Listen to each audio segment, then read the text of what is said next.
undocumented people. And all of those so-called dreamers, those DACA kids, they're going to be immediately certified again to be able to stay in this country and put on a path to citizenship. The idea that they are being sent home by this guy, and they want to do that, is they're going to a country they've never seen before. I can imagine you're 5 years old, your parents are taking you across the Rio Grande River, and it's illegal. And you say, oh no, Mom, leave me here. I'm not going to go with you. They've been here. Many of them are model citizens. Over 20,000 of them are first responders out there taking care of people during this crisis. We owe them. We owe them. Kristen, he had 8 years to do what he said he was going to do. And I've changed without having a specific. We got rid of catch and release. We got rid of a lot of horrible things that they put in and that they lived with. But he had 8 years he was vice president. He did nothing except build cages to keep children in. Vice President Biden, your response. The catch and release, you know what he's talking about there? If in fact you had a family came across and they were arrested, they in fact were given a date to show up for their hearing. They were released, and guess what? They showed up for a hearing. And this is the first president in the history of the United States of America that anybody seeking asylum has to do it in another country. That's never happened before in America.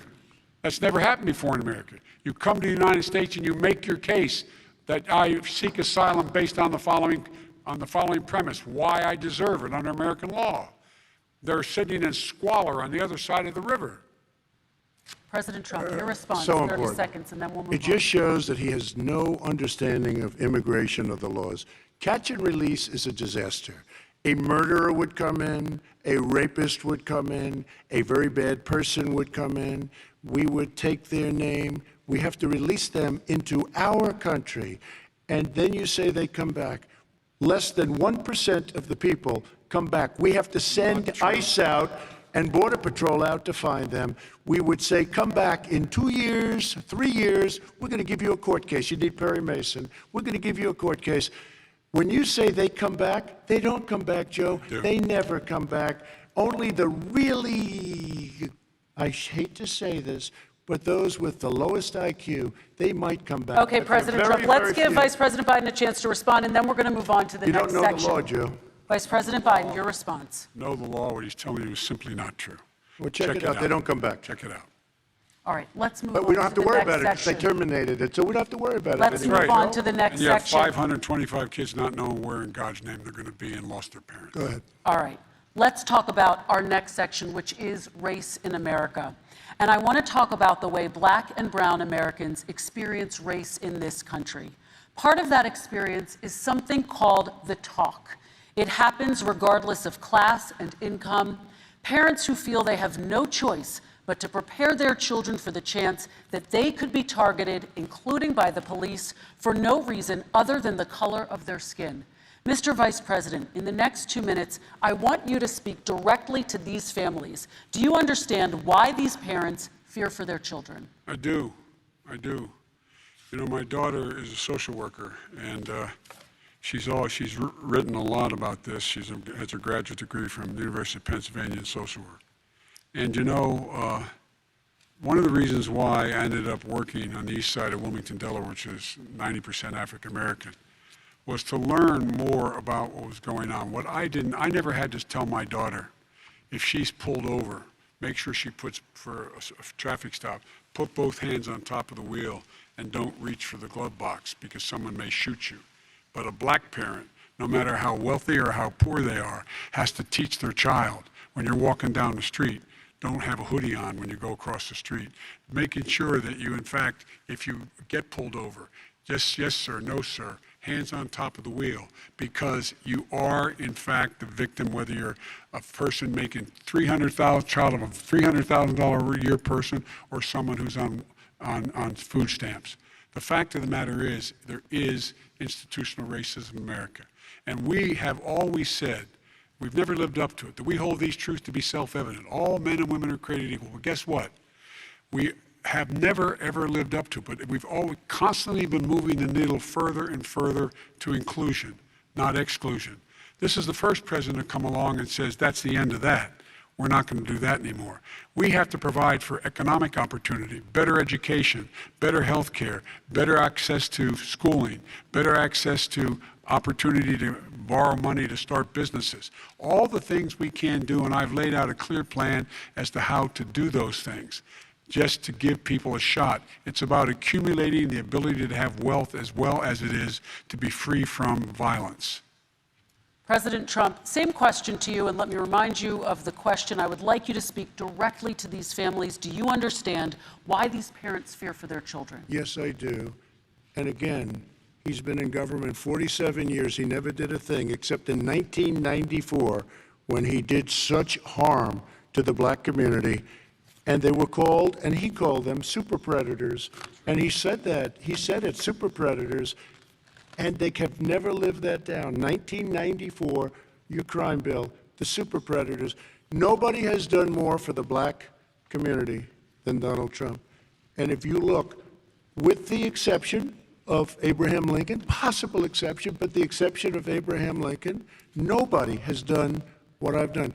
Criminal justice reform, Obama and Joe didn't do it. I don't even think they tried because they had no chance at doing it. They might have wanted to do it, but if you had to see the arms I had to twist to get that done, it was not a pretty picture, and everybody knows it, including some very liberal people that cried in my office. They cried in the Oval Office. 2 weeks later, they're out saying, gee, we have to defeat him. Criminal justice reform, prison reform, opportunity zones with Tim Scott, a great senator from South Carolina. He came in with this incredible idea for opportunity zones. It's one of the most successful programs. People don't talk about it. Tremendous investment is being made. Biggest beneficiary, the black and Hispanic communities, and then historically black colleges and universities. After 3 years of coming to the office, I love some of those guys. They were great. They came into the office and they said, I said, what are you doing? After 3 years, I said, why do you keep coming back? Because we have no funding. I said, you don't have to come back every year. We have to come back because President Obama would never give them long-term funding, and I did. 10-year long-term funding, and I gave them more money than they asked for because they said, I think you need more. And I said, the only bad part about this is I may never see you again because I got very friendly with them, and they like me and I like them. But I saved historically black colleges and universities. Okay, and we're going to talk about both of your records, but your response to that, Vice President? My response to that is I never, ever said what he accused me of saying. The fact of the matter is, in 2000, though, after the crime bill had been in the law for a while, this is a guy who said, the problem with the crime bill, there's not enough people in jail. There's not enough people in jail. And go on my website, get the quote, the date when he said it. Not enough people. He talked about marauding gangs, young gangs, and the people who were going to maraud our cities. This is a guy who in the Central Park Five innocent black kids, he continued to push for making sure that they got the death penalty. None of them were guilty of the crimes they were suggested. Look, and talk about granted, he did in fact let 20 people, he commuted 20 people's sentences. We commuted over 1,000 people's sentences. Over 1,000. The very law he's talking about is a law that, in fact, initiated by Barack Obama. And secondly, we're in a situation here where the federal prison system was reduced by 38,000 people under our administration. And one of these things we should be doing, there should be no minimum mandatories in the law. That's why I'm offering $20 billion to states to change their state laws to eliminate minimum mandatories and set up drug courts. No one should be going to jail because they have a drug problem. They should be going to rehabilitation, not to jail. We should fundamentally change the system, and that's what I'm going to do. But why didn't he do it 4 years ago? Why didn't you do that 4 years ago, even less than that? Why didn't you do it? You were vice president. You keep talking about all these things you're going to do, and you're going to do this.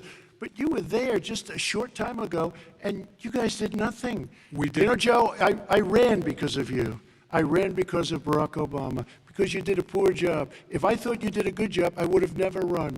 I would have never run. I ran because of you. I'm looking at you now. You're a politician. I ran because of you. All right, Vice President Biden, your response to that, and then I do have some questions for both of you. Well, I tell you what, I hope he does look at me, because what's happening here is, you know who I am, you know who he is, you know his character, you know my character. You know our reputations for honor and telling the truth.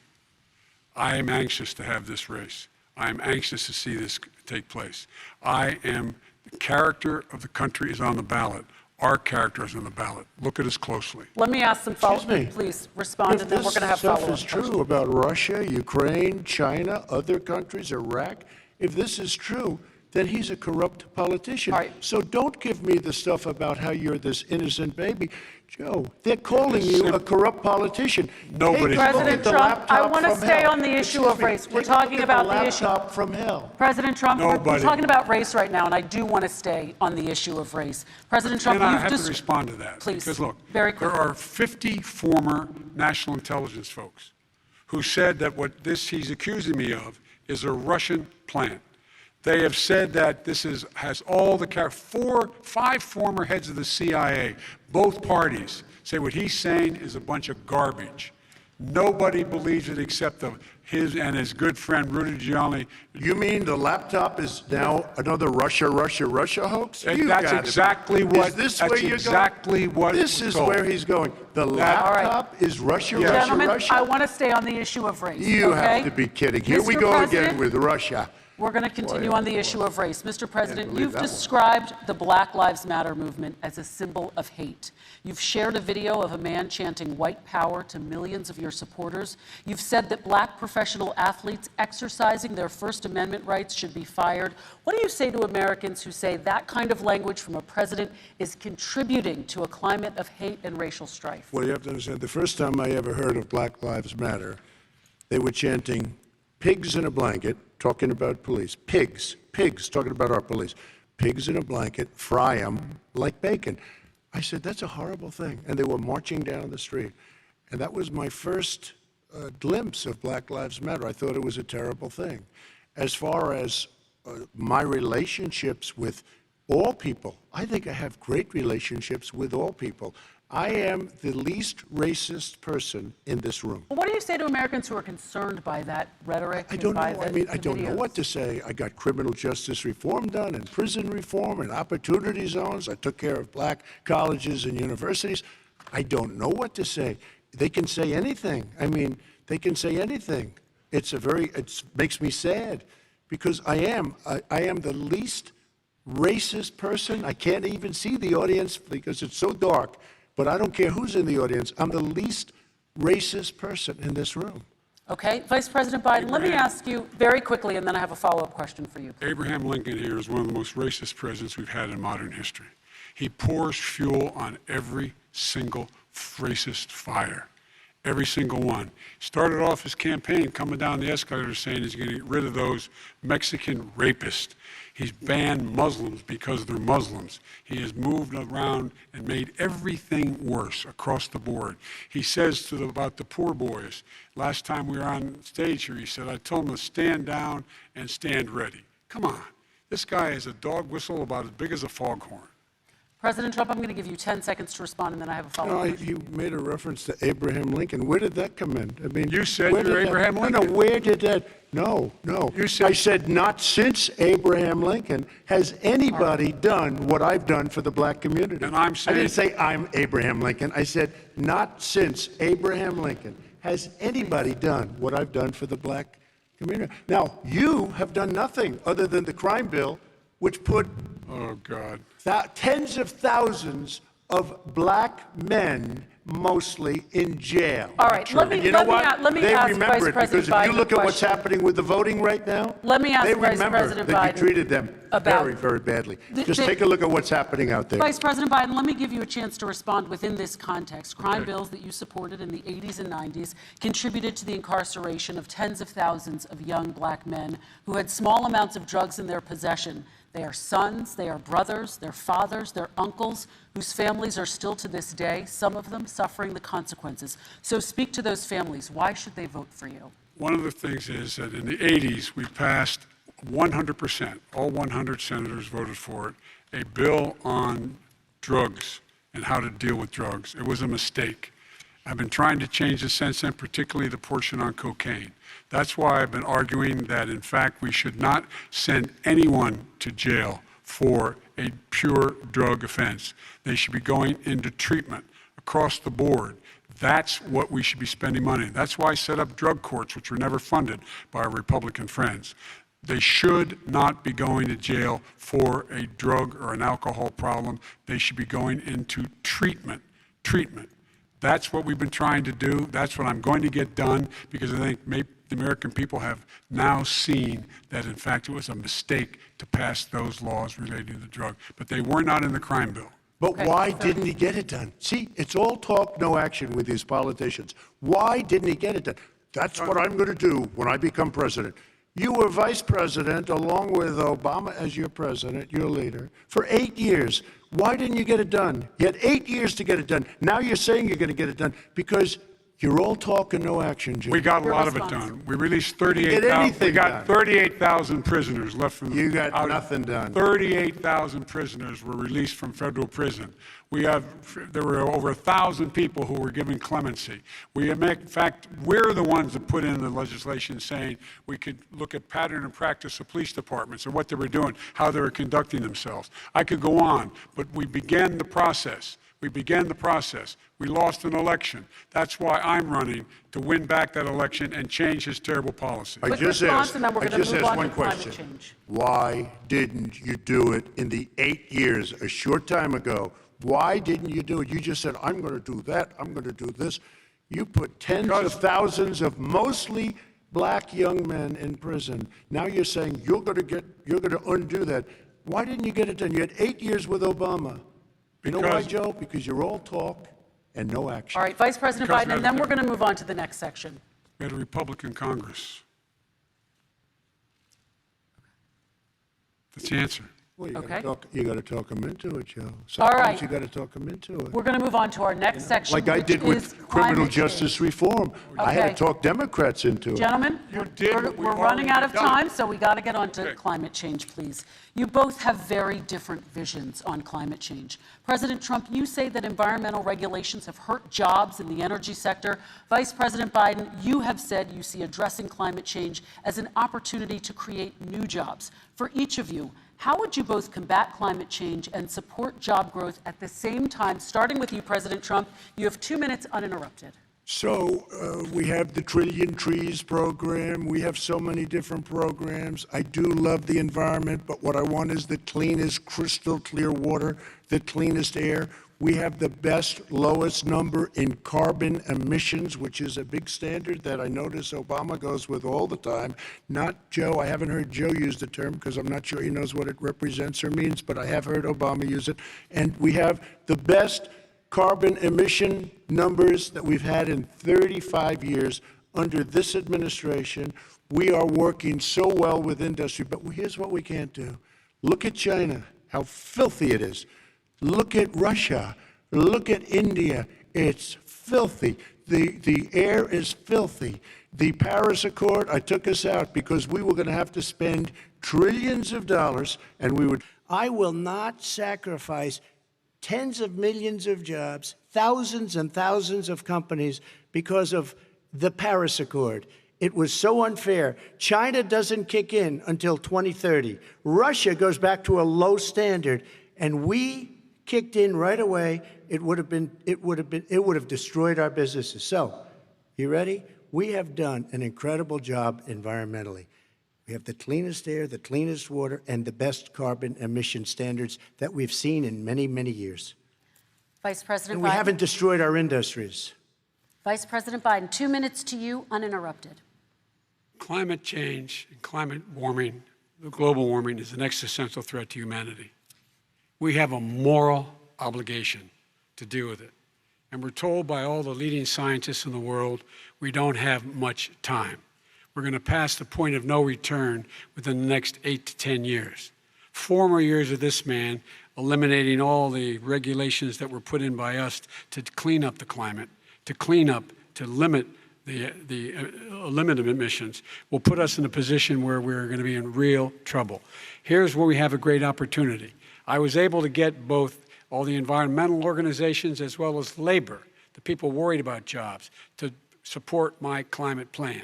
Because what it does, it will create millions of new good-paying jobs. We're going to invest in, for example, 500,000 50,000 charging stations on our highways so that we can own the electric car market of the future. In the meantime, China is doing that.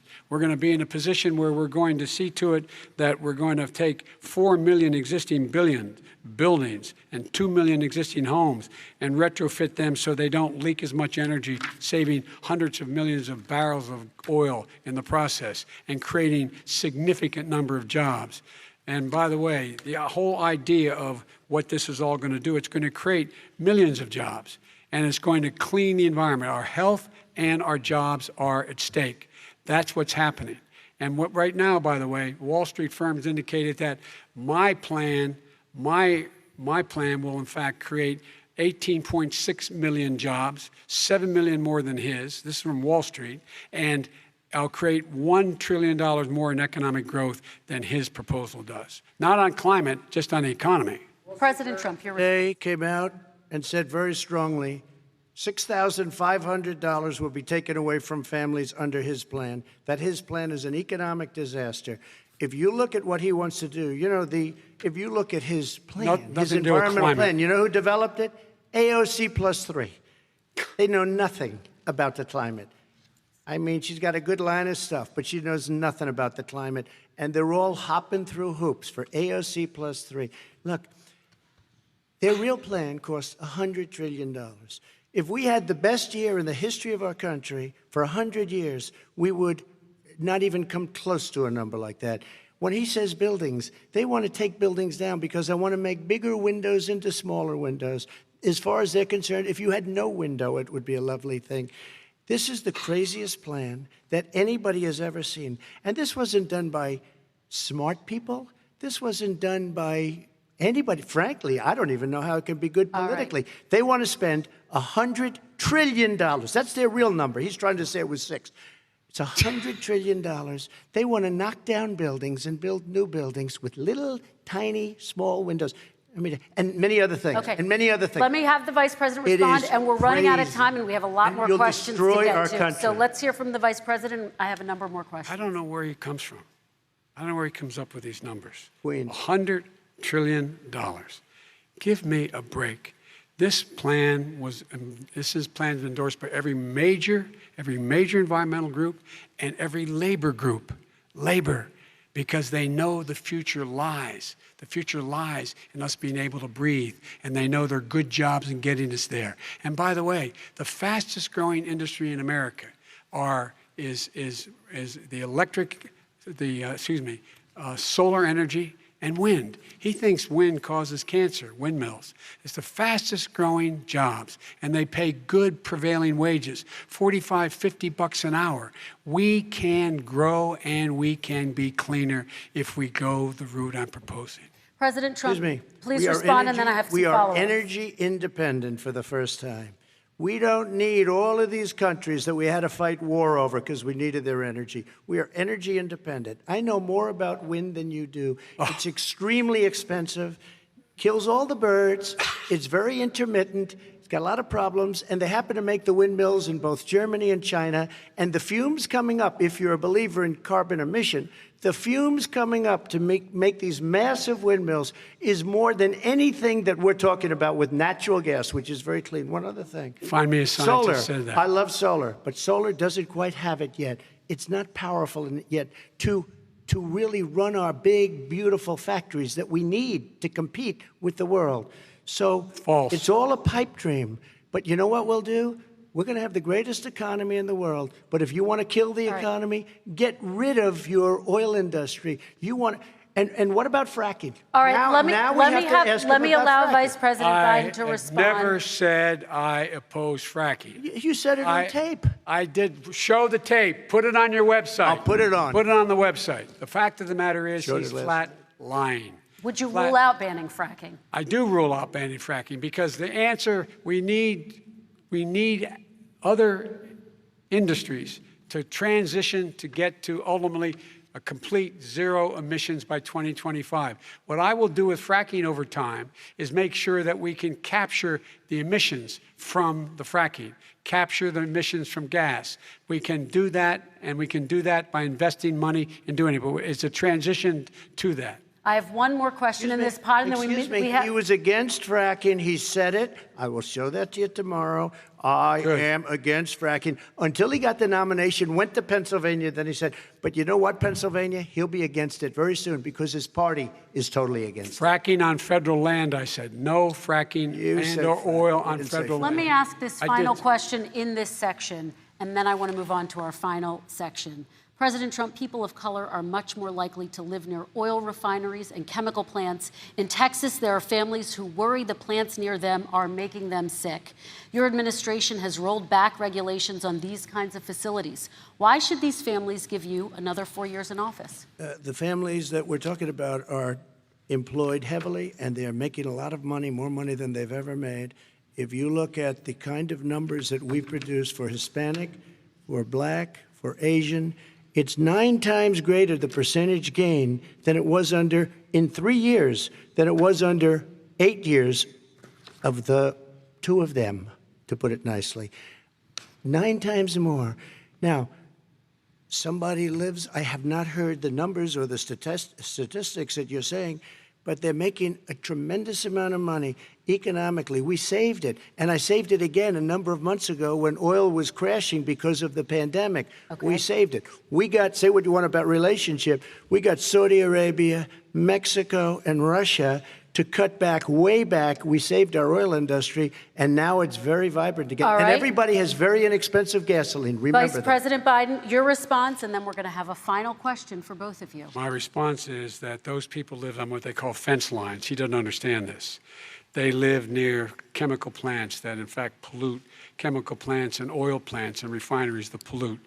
I used to live near that when I was growing up in Claymont, Delaware. And all the more oil refineries in Marcus Hook and the Delaware River than there is any place, including in Houston at the time. When my mom get in the car and when there was first frost to drive me to school, turn in the windshield wiper, there'd be oil slick in the window. That's why so many people in my state were dying and getting cancer. The fact is, those frontline communities, it doesn't matter what you're paying them, it matters how you keep them safe. What do? And you impose restrictions on the pollutions the pollutants coming out of those fence line communities. Okay, I have one final Would he question. close It down falls- the oil industry? It falls. Would you close it down the falls- oil By the way, I industry? would transition from the oil industry, yes. Oh, I would that's transition. a big statement. It is a big statement. That's a big because statement. I would stop, Why would you do that? because the oil industry pollutes significantly. I see. Here's the deal, but you That's a can't big do that. statement.